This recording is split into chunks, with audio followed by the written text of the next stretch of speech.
तो और भाई लोग क्या हाल है यार। आज की इस वीडियो में हम बात करने वाले हैं फार्मेसी के बारे में, बी फार्म के बारे में, जो ग्रेजुएशन डिग्री होती है 4 साल की। तो उसके बारे में बहुत ज़्यादा क्वेश्चंस आते हैं, उसकी बैक्स के रिगार्डिंग, उसके सिलेबस के रिगार्डिंग और उसके एंट्रेंस के रिगार्डिंग। तो सारे डाउट्स क्लियर करे हुए हैं, पूरी फीस से लेकर सैलरी तक। 4 साल के बाद आपके पास क्या ऑप्शंस होते हैं करने के लिए, क्या क्या आप कर सकते हो, कितनी सैलरी होती है, क्या क्या 4 साल में पढ़ना पड़ता है, उससे उसमें एडमिशन लेने के लिए क्या करना पड़ता है, सारी चीज़ें बात करी हुई है इस वीडियो में। तो वीडियो को लास्ट तक ज़रूर देखें।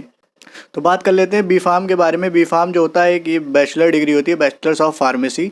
तो ये 4 साल की होती है। इसको करने के लिए आपको 12th पास आउट होना ज़रूरी है, जिसमें आपके 12th में 50 या 55% से ज़्यादा या 55 या 50% होने चाहिए। ये 4 साल का कोर्स होता है। इसकी प्राइवेट कॉलेज की फ़ीस जो होती है वो लगभग 90,000 से 1,10,000 या 1,20,000 तक होती है मिनिमम। कम से कम, ज़्यादा से ज़्यादा आप जैसा कॉलेज करोगे, college to college fees vary करती है। बात कर लेते हैं कि कौन कौन से लोग कर सकते हैं इसको। 12th में जिन लोगों के पास पीसीएम होती है, फिजिक्स केमिस्ट्री मैथ, या पीसीबी होती है, फिजिक्स केमिस्ट्री बायो, ये दोनों लोग कर सकते हैं। बट इनके लिए जो एंट्रेंस होता है, जो पीसीएम वाले होते हैं, वो एंट्रेंस में फिजिक्स केमिस्ट्री मैथ्स के क्वेश्चन आते हैं। एंट्रेंस के लिए पेपर 1 आता है। और जो बायो लिए होते हैं उनको एंट्रेंस एग्ज़ाम में फिजिक्स केमिस्ट्री बायो मिलती है। बट इंट्रेंस में अच्छा हो करने के बाद, इंट्रेंस में अच्छे नंबर लाने के बाद जो इनका एडमिशन होता है कॉलेज में, एडमिशन लेने के बाद फिर जो मैथ्स वाले लोग होते हैं उनको फर्स्ट ईयर में रेमेडियल बायो पढ़नी पड़ती है। और जो बायो वाले लोग होते हैं उनको रेमेडियल मैथ्स पढ़नी पड़ती है फर्स्ट सेमेस्टर में। फिर उसके बाद सारे सबका सिलेबस सेम होता है और कोई भी कर सकता है इसको। बट जो अगर यूपी बोर्ड वालों के मन में जो सवाल होता है, तो आपको बी फार्म में 4 साल पूरा सिलेबस इंग्लिश में ही होता है। इंट्रेंस भले हिंदी में होता है, इंट्रेंस के क्वेश्चंस आपको हिंदी में मिल जाएंगे। बट आप जो ग्रेजुएशन डिग्री करोगे, एडमिशन लेने के बाद जो पढ़ोगे, वो सारी चीज़ें इंग्लिश में होंगी। और मेनली पोर्शन इसका जो केमिस्ट्री का होता है, ऑर्गेनिक केमिस्ट्री या बेसिक बायो, अगर आपकी अच्छी है तो आप फार्मेसी कर सकते हो। अगर नहीं भी अच्छी है तो एडमिशन लेने के बाद आप मेहनत करोगे तो हो जाएगा। ऐसी कोई बहुत बड़ी बात नहीं है कि नहीं आती है, आपने एडमिशन ले लिया तो फंस गए हो।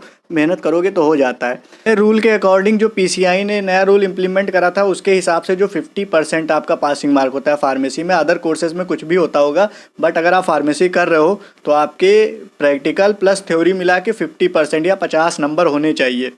अगर आपके 50 नंबर से 1 नंबर भी कम है तो आपकी उस सब्जेक्ट में बैक आ जाती है। वैसे नॉर्मली होता है क्या है कि जो प्रैक्टिकल्स होते हैं, इस कॉलेज के हाथ में नंबर होते हैं 25 में 20 नंबर चाहिए होते हैं, और थ्योरी में आपको 30 नंबर।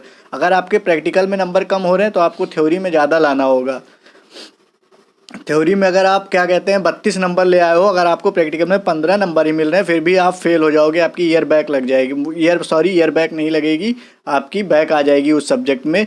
और वो बैक आपको सेकेंड ईयर में क्लियर करनी होगी। सेकेंड ईयर के में 2-3 अटैम्प्ट जो भी मिलते हैं आपको, थर्ड ईयर में जाने से पहले वो सारी बैक क्लियर करनी होगी। फोर्थ ईयर में जाने से पहले थर्ड ईयर की सारी बैक क्लियर करनी होगी, तभी आप आगे प्रमोट होगे। और आपकी जो पासिंग क्राइटेरिया या पासिंग मार्क्स जो होते हैं, अकॉर्डिंग जो पीसीआई ने नया रूल इंप्लीमेंट करा था, उसके हिसाब से जो 50% आपका पासिंग मार्क होता है फार्मेसी में। अदर कोर्सेज में कुछ भी होता होगा, बट अगर आप फार्मेसी कर रहे हो तो आपके प्रैक्टिकल प्लस थ्योरी मिला के 50% या 50 नंबर होने चाहिए।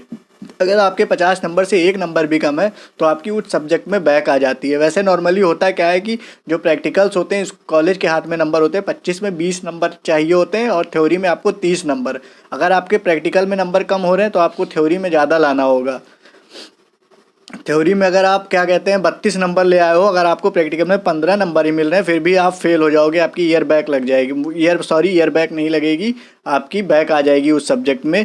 और वो बैक आपको सेकेंड ईयर में क्लियर करनी होगी। सेकेंड ईयर के में 2-3 अटैम्प्ट जो भी मिलते हैं आपको, थर्ड ईयर में जाने से पहले वो सारी बैक क्लियर करनी होगी। फोर्थ ईयर में जाने से पहले थर्ड ईयर की सारी बैक क्लियर करनी होगी, तभी आप आगे प्रमोट होगे। और आपकी जो पासिंग क्राइटेरिया या पासिंग मार्क्स जो होते हैं वो 50% होते हैं फार्मेसी में।